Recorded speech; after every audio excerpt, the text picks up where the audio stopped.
नमस्ते। Glossopharyngeal neuralgia सिर में टोटली 12 इंपॉर्टेंट नर्व्स हैं। ये 12 नर्व्स में 9th वाला नर्व जो है वो है ग्लोसोफेरेंजियल नर्व। इसका फंक्शन है फेस में और मुंह के अंदर पीछे के पार्ट में जो भी सेंसेशंस है वो उसका सेंसेशंस ब्रेन को कन्वे करने के लिए, और सेकेंड वाला फंक्शन ये है कि मैस्टिकेशन खाने वाला जो भी मसल्स है वो मसल्स को नॉर्मल काम करने के लिए। ये दो फंक्शन है मेनली।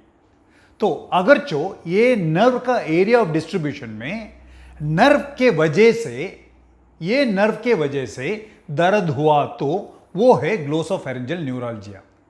और ये बीमारी जो है ज्यादा देर 50 साल के ऊपर पेशेंट्स को इफेक्ट करता है और मेल प्रिपॉन्डरेंस ज्यादा है।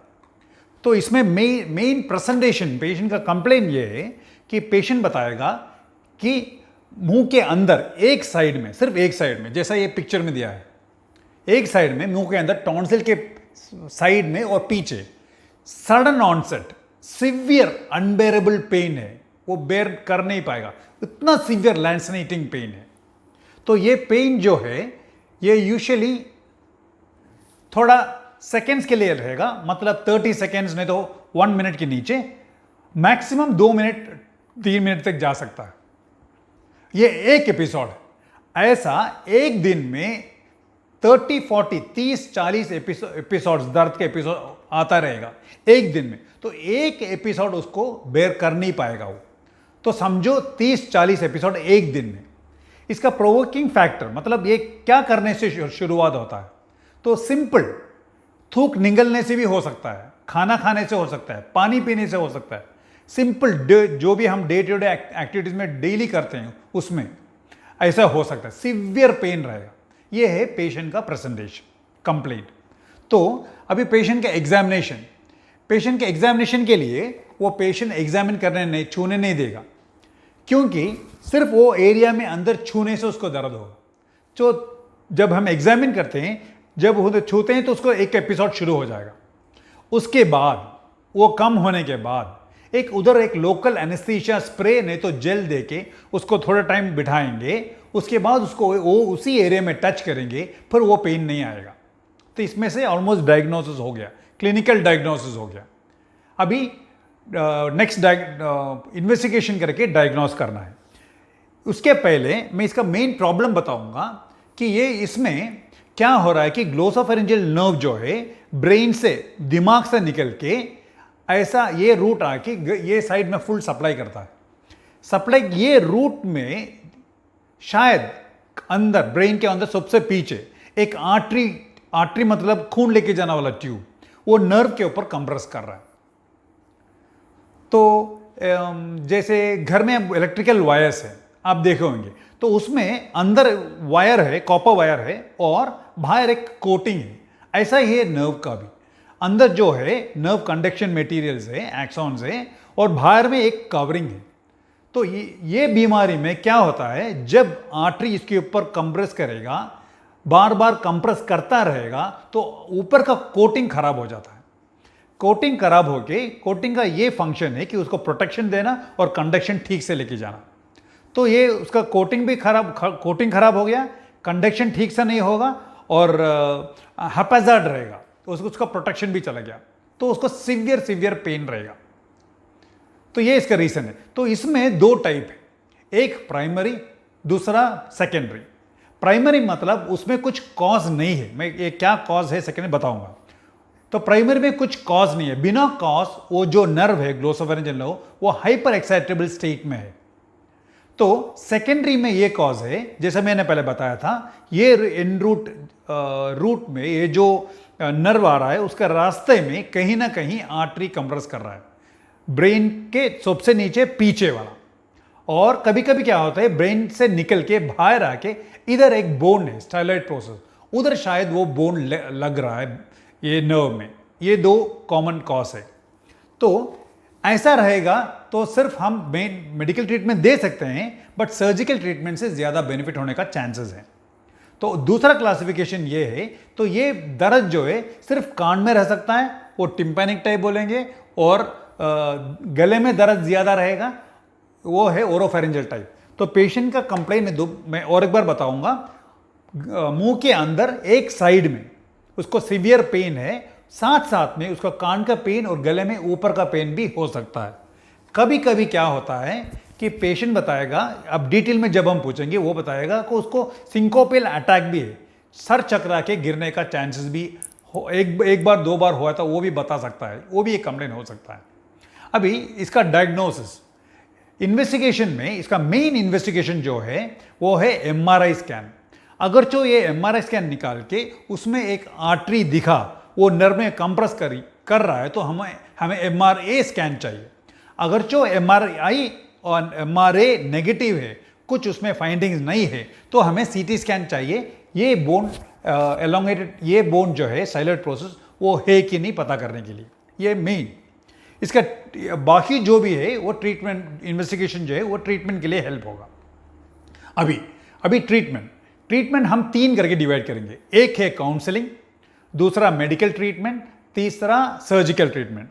काउंसलिंग में ये बताया जाएगा कि ये एक ट्रीटेबल कंडीशन है, तो इसलिए ये काउंसलिंग क्यों चाहिए, क्योंकि ये शॉर्ट लिव्ड डिसीज नहीं है, ये टाइम लगता है ट्रीटमेंट, वो दर्द कम करने के लिए डोसेज स्टार्ट करके वो पेशेंट को थोड़ा कंट्रोल में लाने के लिए टाइम लगता है। उसके बाद भी ये मेडिसिन बहुत दिन लेना है, बहुत महीने और शायद साल लेना पड़ेगा, 1-2 साल भी लेना पड़ेगा शायद। तो लॉन्ग ड्यूरेशन है, क्रॉनिक है, तो इसलिए उनको समझाते हैं ये क्रॉनिक डिसीज है, फिर भी कंट्रोल में ला सकते हैं, इसमें टाइम लगता है, आपको सब्र, मोस्ट इंपॉर्टेंट सब्र चाहिए, मेन वही चाहिए। तो समझाएंगे तो पहले ही समझाएंगे तो थोड़ा बेटर होगा। और ये मेडिकल ट्रीटमेंट में एक लॉन्ग लिस्ट ऑफ मेडिकेशंस है। तो ये पेशेंट टीचिंग प्रोग्राम है, इसलिए मैं मेडिसिन का नाम आपको डिटेल में नहीं बताने वाला नहीं हूं मैं। तो ये जो भी मेडिसिन है ये सब एंटी कन्वर्सन मेडिसिन, मतलब जिसको फिट्स होता है, कन्वर्शंस होता है, वो कंट्रोल करने के लिए ये मेडिसिन दिया जाता है। ये सेम मेडिसिन ये कंडीशन के लिए भी, ये डिसीज के लिए भी यूज करते हैं, ये बीमारी के लिए भी। तो ये मेडिसिन जो है लो डोज में स्टार्ट करके, डोज थोड़ा थोड़ा करके इंक्रीज करके, जब उसका पेशेंट का पेन कंट्रोल में आ गया तब तक हम इंक्रीज करते रहेंगे। कभी कभी क्या होता है कि एक मेडिसिन का शुरू करके उसका मैक्सिमम डोसेज तक पहुंच जाते हैं। वो कैसे पता चलता है? ब्लड टेस्ट करने से पता चल जाएगा। फिर भी कंट्रोल में नहीं आया तो शायद और एक ड्रग ऐड करना पड़ेगा। तो एक ही मेडिसिन मैक्सिमम डोज में नहीं दे सकते, तो 1-2 ड्रग मिला के कंबाइन करके देंगे। ये जो काम है ये न्यूरोलॉजिस्ट का काम है। डायग्नोसिस शुरू हुआ ईएनटी और न्यूरोलॉजिस्ट के साथ साथ, मेडिसिन मैनेजमेंट हुआ न्यूरोलॉजिस्ट। तो ये मेडिकल मैनेजमेंट के बाद ठीक नहीं हुआ तो सर्जिकल मैनेजमेंट के लिए न्यूरोसर्जन काम करेगा। तो ये क्रॉनिक डिसीज है, बहुत महीने के लिए चलेगा, शायद साल के लिए चलेगा, तो पेशेंट डिप्रेशन में जा सकता है। तो वो अवॉइड करने के लिए पेशेंट को एंटी डिप्रेशन मेडिकेशन चाहिए, वो साइकेट्रिस्ट हेल्प करके वो ठीक करेगा। और पेशेंट का मेन कंप्लेंट जो है वो है पेन। तो पेन मैनेज करने के लिए पेन क्लिनिक, वो सेपरेट सा डिपार्टमेंट है, वो डिसाइड करेंगे कौन सा टैबलेट, कौन सा इंजेक्शन कब देना है, कौन सा डोज में देना है, कितना कितना करके बढ़ाना है, कितना कितना करके कम करना है, pain management. So in short summarise करेंगे तो 5 डिपार्टमेंट में 5-5 डॉक्टर एक पेशेंट का, एक मरीज का पीछे रहेगा ये कंट्रोल करने के लिए। तो आपके साइड से सब्र मोस्ट इंपॉर्टेंट है। सब डॉक्टर्स का फॉलोअप ठीक से करना है, उनका जो उन्होंने छोटा छोटा टिप्स देंगे, एडवाइस करेंगे, वो घर में फॉलो करना है।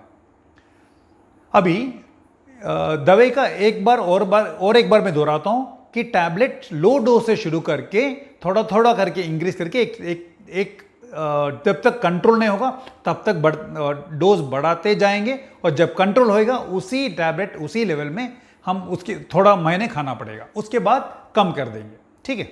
अभी अगर पेशेंट को सेकेंडरी कॉज है, मतलब एमआरआई स्कैन में दिख रहा है कि आर्टरी कंप्रेस कर रहा है और मेडिसिन खाने से वो कंट्रोल में नहीं आ रहा है, 2-3 मेडिसिन कॉम्बिनेशन लेने के बाद भी कंट्रोल में नहीं आ रहा है, तो ऐसा कंडीशन में सर्जरी कर सकते हैं। तो एक आर्टरी जो है नर्व में कंप्रेस कर रहा है, तो जो कंप्रेस कर रहा है उसको डीकंप्रेस करना है, माइक्रोवास्कुलर डीकंप्रेस, ये है ऑपरेशन का नाम। तो उसका अप्रोच जो है 2-3 डिफरेंट अप्रोच है। ये अप्रोचेस जो है ये डिसाइड करने वाले न्यूरोसर्जन है। तो ये है ग्लोसोफेरेंजियल न्यूरोलॉजी के बारे में। तो most important take home message ये है कि ये कंडीशन जब भी किसी को हुआ तो उसको बहुत सब्र चाहिए, और हर डिपार्टमेंट का डॉक्टर जो भी ठीक से एडवाइस कर रहे हैं वो लेना चाहिए। शायद आपको बीच बीच में बुला के आपको ब्लड टेस्ट भी कराने के लिए बोलेंगे, और ये वो ब्लड टेस्ट बताने के लिए रिपोर्ट भी करेक्ट से जाके बताना है, ताकि आपका ब्लड वो ड्रग का लेवल जो है वो ठीक से। नमस्ते।